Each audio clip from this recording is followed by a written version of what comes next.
Today we visit one of the most incredible floral displays in the world. The ranges of colors and textures is absolutely mind-boggling. You won't want to miss it. So join us as we go behind the scenes of the construction of a parade float for the Tournament of Roses.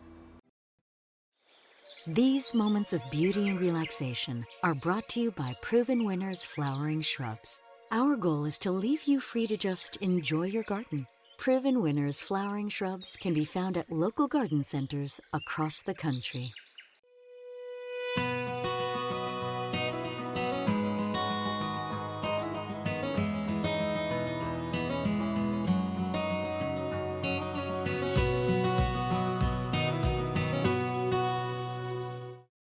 DRAM has been providing gardeners with professional equipment for over 80 years. DRAM products feature 9 water patterns and are designed to nurture your plants with a shower of rain. DRAM for lawn and garden, available at garden centers near you.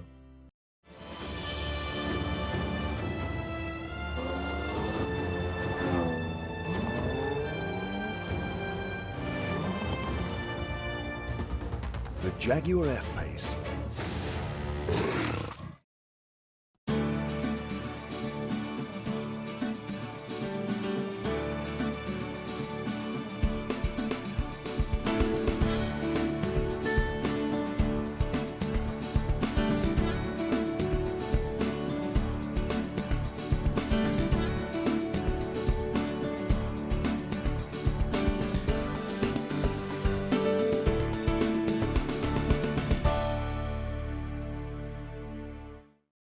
I'm joined here today by Bill Flynn, who's the COO of the Tournament of Roses Parade.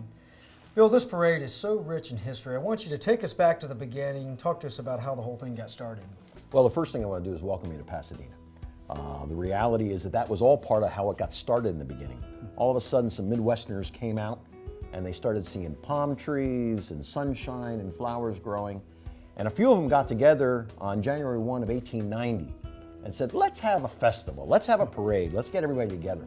And they talked to their friends and they went in their backyards and they took the flowers and they cut all the roses off, tied them onto their horse and buggies, and came down within a block of this building and kind of got together and created a parade. They went around the block and decided to do it a second time, loved it so much, they decided they'd do it again the next year.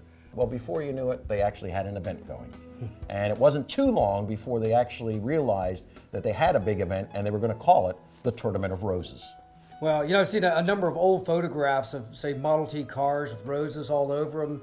And what we see now is a tremendous evolution in the parade from horse and buggies and Model T cars to these amazing, complex, mechanized floats that are they're really unbelievable. Talk to me a little bit about the evolution of it. Well, the Tournament of Roses in many respects mirrors all of culture. As the culture evolved, when we went to first having a telephone, where now we have cell phones and everybody's got their Blackberries. What we have going on in the Tournament of Roses is the same process. First we had horse and buggies, then we moved on to cars and other automobiles, and then eventually we went into creating events, and now there were hydraulics and computer-driven animation, where we will almost not have an idea of where we will go one day. But now all of the Tournament of Roses parade coverage is seen on high-definition television, no more analog. So all of those influences have been there in the Tournament of Roses, and it's the reason why we have developed the creative the way it has. Bill, there are very few parades that I watch on television, but the Tournament of Roses is one that I absolutely never miss. If you would talk to me about the scope and the breadth of this. Well, the Tournament of Roses has continued to grow. And back in the early days when we were holding a small parade going around a couple blocks, we decided to have some companion events as well. And we had a race between a camel and an elephant, and we had some relay races to kind of make it a family event day. Actually, we tried a football game in 1902 because we thought there was something new on the horizon called this football thing in collegiate sports. And we talked the University of Michigan into coming out and playing Stanford. Well, at the end of the third quarter, the score was 49-0. And we couldn't talk any Western teams in the next year. So one of our members, one of our presidents of the Tournament of Roses was reading the book Ben-Hur. Got the idea we'd have chariot races. Well, we did that until somebody almost got killed. Finally, in 1916, football came back and has been in Pasadena ever since. The breadth of it through print support, which first covered the parade, then radio covered the parade, then television, and now internationally to some 216 territories and countries around the world. The Tournament of Roses is continuing to expand its New Year's greetings. Wow, well, it is a magical event. You guys certainly have a lot to be proud of. Bill, thanks so much for being Thank with you. us. Great to be with you. Happy New Year. You too. Many people come to the Rose Bowl for the football game, but clearly the star of the show are these beautiful parade floats. We're here today in Irwindale, California, in front of this large nondescript warehouse that houses the Fiesta Parade Float Company, one of the finest float designers and construction companies in the world, with over 16 years of award-winning excellence. Not many folks get to see how these floats come together. This is a rare opportunity. Let's go take a look inside.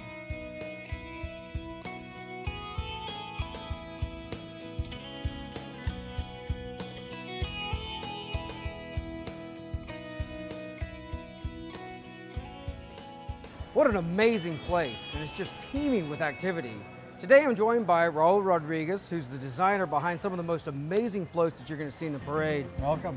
Raul, take us back to the beginning. How do you develop and invent these beauties? For me, it started by watching the parade in the early days, and then I was about 14 when I had the pleasure of entering a contest, a high school contest. As the years have progressed, it's been so exciting to bring them into bigger life, and then with the talents that we have to bring in floral from all over the world, then you know you can experiment with different looks and different textures, and it's just something that if I talk too much about it, I get pretty emotional. But for me to see something that started up as a rough sketch and a montage of paste ups, and then into larger drawings, and then eventually into color and into the final designs, it's something that I love. I've never been tired or lost my interest for. And of course, each new theme brings on a new Pandora's box of the imagination, and I get to hone in on those specifics. Take us back to the beginning. How do you conceptualize a float, and what's the process behind designing it? Well, you know, for me, it's always been over the years the various themes that we've had for the parades.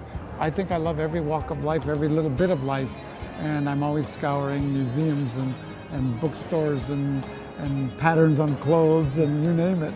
And it's just something that I retain, and then when I see a thought, I just am able to take it to that next level, hopefully, and I love what I do. It's just never ending. I think as long as there's breath in me, I'll be able to translate something into a concept that maybe will be another one. I've always been asked which is my favorite float. How can I say that when it's really the one that's in front of me? And the truth of the matter is, maybe I haven't designed it yet. Well, you've got so much to be proud of. We're really looking forward to getting behind the scenes. Thanks so much for being with us. Thank you.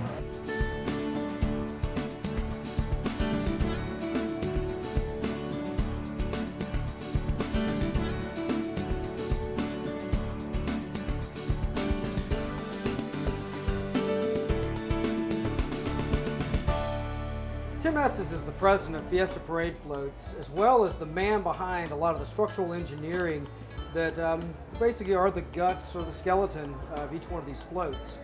Tim, this has got to be one of the most unusual careers I've ever heard of in my life.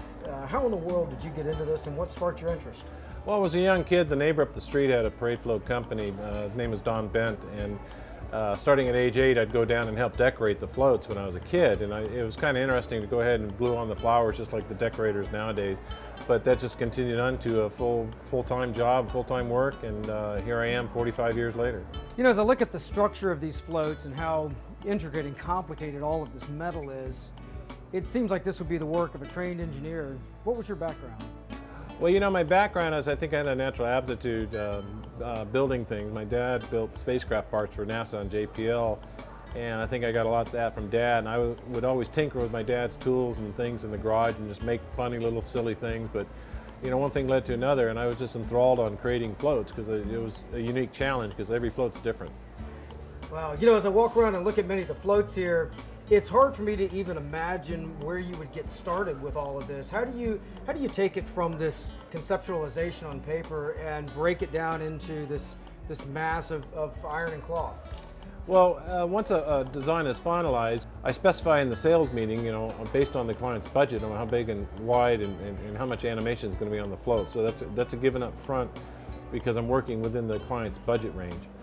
Once that finishes occurring, then we turn around and take that all this information and start working on the main chassis. The main chassis is a heavy-duty frame that we actually manufacture ourselves. We put in the motors, we put in the axles. Most of the engines are Chevy V8 engines with a specially built transmission and heavy-duty truck axle, because we need that lower speed for the torque that we need to drive these particular floats. Once that stage is done, then we turn around and start doing the more lighter steel work, the final shaping and forming of the float. And at the same point in time, we're also doing a lot of the individual pieces that come on and off the float. Like it might be a figure, it might be a flower, it might be a butterfly. And then at some point we take all these pieces and put them together to make the finalized built float. And what's interesting about driving the floats is the driver's really blind, because he sits there and he really can't see. But up front on the float, generally hidden, is the eyes of the float, we call the observer. And they communicate back and forth on an intercom set. And the observer's telling the drivers to turn, touch right, touch left, faster, slower, stop. And that happens for 3 hours. Tim, watching these floats on television, it's hard to get a clear picture as to exactly how massive they are. I mean, some of these are incredibly tall. Talk to me a little bit about the specs of a float. You know, these floats get as much as 26 feet tall on this particular float, even higher. I got one at 36 feet tall. But according to the rules of the tournament, we have to make any float that exceeds 16 feet 6 inches fold down to that height. So this cornucopia that you see in the back actually has to fold down hydraulically, so that way it can proceed underneath the 210 freeway and any low wires that we might occur. At the same time, it also has to be able to come back up within 60 seconds. It's all just part of the rules.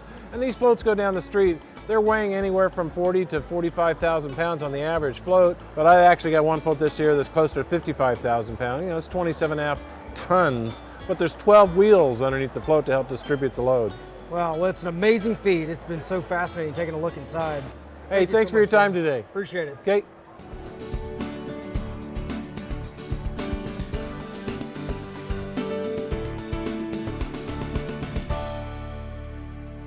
I'm joined here today by Jim Hine, who's the Vice President as well as the Floral Design Director for the Float Company. Jim, we've seen a lot from Tim about how these things all come together, but clearly the focal point of these floats are the flowers. And I understand that you basically saw your first parade as a young child, and that sparked a lifelong interest in being part of all of this. That's true. I saw the parade when I was around 5 years old and knew at that point there would be some way that I'd be associated with this event. And of course, since that time, the parade has evolved tremendously in the changes that have happened over the years, and I feel like I'm a big part of that, and it's real great to still be here and still be involved after all these years. That's wonderful. You know, in watching the parade, of course, I always knew that there were roses on the floats. One thing I never knew until we came here was that everything on the floats has to be 100% botanical. That's correct. Everything that you've seen here is a natural botanical material. It's all just the way it grows. We cannot do anything to change the color or in any form. So what you see is all botanical materials. Seeds, spices, roots, barks, and of course the flowers. And the rose is naturally the star of the show. Of course. You know, I'm watching many of your volunteers and your workers scurrying around gluing beans and berries and leaves and all kinds of other materials on each one of these floats. This must take thousands of hours to build. It does, literally. I mean, the man hours involved in decorating one of these floats is in the thousands of hours.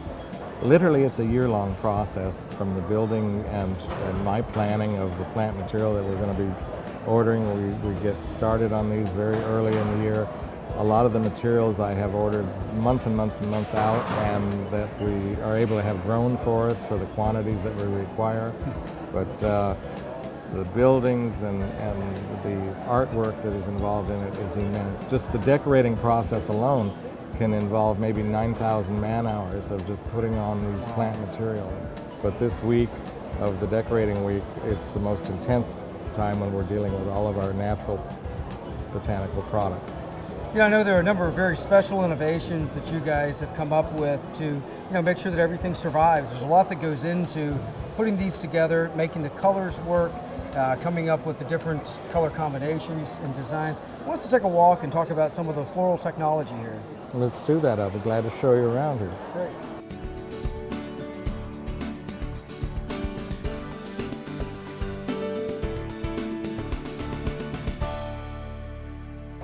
Jim, there must be over 200 colors on this float. I'd love for you to tell me about some of the specific plants and seeds and items that you use to create all these wonderful colors. Of course, with nature's palette at my doorstep here, anything at call can be used, but we use so many things. This particular float has about 160 different types of plant material involved in its decoration, from the flax seed of this cat, the sculpture. We have gorillas on another one of our floats using an ornamental grass. It's a very, very unusual type of thing that we just found a couple of years ago. We have the Oriental Warriors that have gotten beautiful, beautiful texture with crushed walnut, utilizing spices, ground peppers, and onion seed to create the matte blacks, the very bright and white coconut chips to do white for that rabbit's coat. It's just, there's no end to what's available, and I'm always inspired by various things. I'll see things even in a supermarket as a produce department, and see something that I'll think, wow, that could be, a rock road. You look at a whole potatoes and jicama and rutabagas, and you think that could be a gravel road or so. So everything is available to us, but this one is a real challenge in the amount of things it has, and of course, seeing the rendering as it is completed and looking at the colors, there are some things that come out at you right away. You know immediately what will work and what you'll do for that, but there's other things where you have to really ponder and maybe try a few things, and we'll try, and by trial and error, which has been the best teacher for me, we'll see what works best for us. There's so much ingenuity and creativity that goes into producing one of these. I'm really curious to know how you're able to look at the drawing. It's basically just a one-dimensional color drawing and create something like this. I think it's probably the many, many years that I've been doing this type of thing. I constantly am learning, always seeing new things and learning things from many of my other floral designer friends and that, and going to various floral conventions. And it's you just look at a rendering, and some things present themselves just directly. You know immediately what you're going to do and what you're going to achieve to produce that same appearance. Other things are more challenging. I mean, I have a building here this year that I think was the hardest challenge that I've ever had to put in front of me, and it's a red building that has a very lacquered look to it, and we were able to find ilex berries that, and 4,000 pounds of ilex berries are something that you just don't find every day. You don't just call up your local market and ask for that. And then to come up with something like the gorillas, for the fur on the gorillas out of that ornamental grass, it's wonderful. And the way they're applied to it, it just looks like a fur coat. It's very challenging, and it's very rewarding to see now what your work has turned into. Well, it really is amazing. For more great floral design tips, visit us on the web at GardenSMART.com.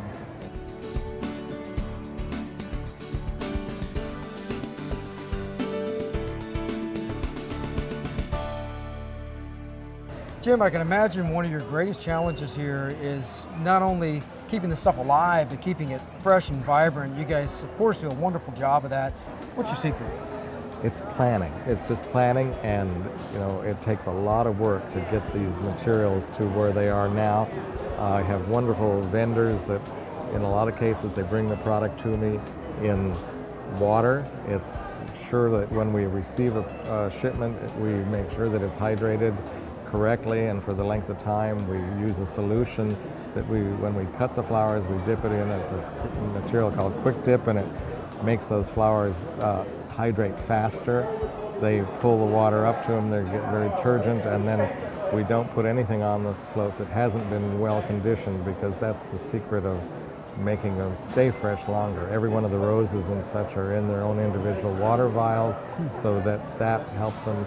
And naturally, the planning and the time of application, when we put the more durable materials on leaves and foliages and that we know will last more, and then the more delicate things like roses and the orchids and that at the later hour. So all of that is planned out almost to the hour of application.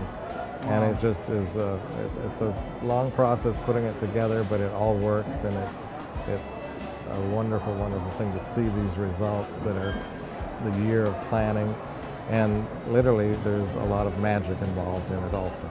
Without a doubt. I can tell there's a lot of work that you guys put into it. Let me ask you, just out of curiosity, Jim, how many flowers are on one of these floats? Do you guys measure it in thousands or in pounds? Give me an idea. It's in thousands and thousands. I mean, a float like this alone may have 60 or 70,000 roses alone, beside all the other plant material. And the weight of that alone, I mean, these chassis, the bare chassis in steel and such, can weigh 2, 3, 4 tons. In many cases, the plant material and the flowers can equal that. I mean, you're looking at probably 1.5 tons of floral material just on this particular float in back of us.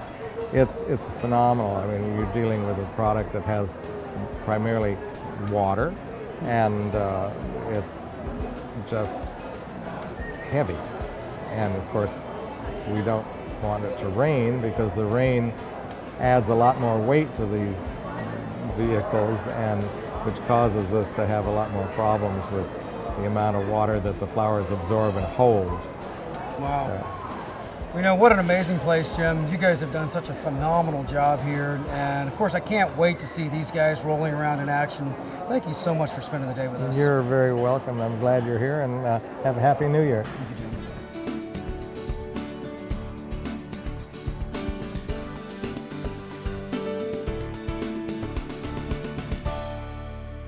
Well, it's finally here, the day of the parade. And after 11 months of very careful and detailed planning, over 5 months of steel frame construction, thousands of man hours, and hundreds of thousands of flowers, these floats are finally complete, and they are marvelous. You know, one of the important aspects of the Tournament of Roses is the judging of the floats. Of course, it's very, very important to the people that design the floats. Many of the floats that we followed today won top honors. We're here at Mountaintop Majesty, which took the #1 award, which is the Sweepstakes Award, and that's given to the most beautiful float. Other top award winners was the Cornucopia float and the Mexico float. Great job, guys. Well, things are about to get cranked up, so let's go watch the parade.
Each week we travel the country north to south, east to west, visiting some of the most exciting gardens, as well as talking to industry horticulturalists about design principles, new plants, and also how you can be most successful with your home gardens.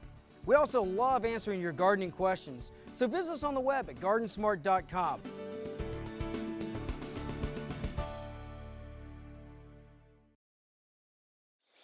These moments of beauty and relaxation are brought to you by Proven Winners Flowering Shrubs. Our goal is to leave you free to just enjoy your garden.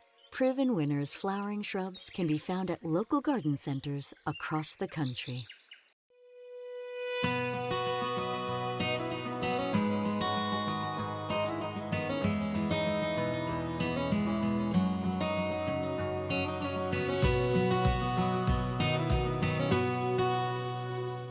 DRAM has been providing gardeners with professional equipment for over 80 years.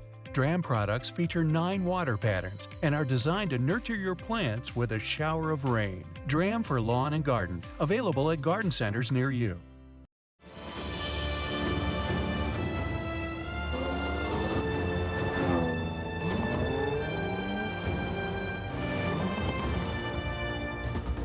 The Jaguar F-Pace.